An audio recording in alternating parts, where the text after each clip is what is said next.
அதிகாலையில கர்த்தரை கண்டடைகிற நேரம்.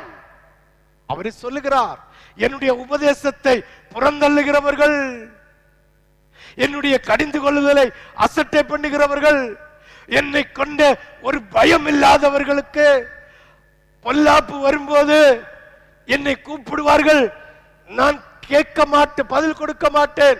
அதிகாலையில ஐயோ இவ்வளவு நாளும் கூப்பிட்டேனே, இப்படி எல்லாம் ஜெபம் பண்ணினேனே, கேட்கலையே, அதனால அதிகாலையில இருந்து சோத்திரம் சோத்திரம் என்று சொன்னாலும் கண்டடைய மாட்டார்களாம்.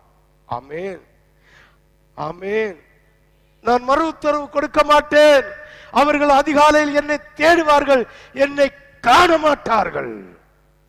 கர்த்தருடைய உபதேசத்தை ஏற்றுக்கொள்ளாதவர்கள், கர்த்தருடைய கடிந்து கொள்ளுதலை ஏற்றுக்கொள்ளாதவர்கள், கர்த்தருக்கு பயப்படுகிற பயம் இல்லாதவர்கள் அதிகாலையில தேடினாலும் கண்டடைய முடியாது.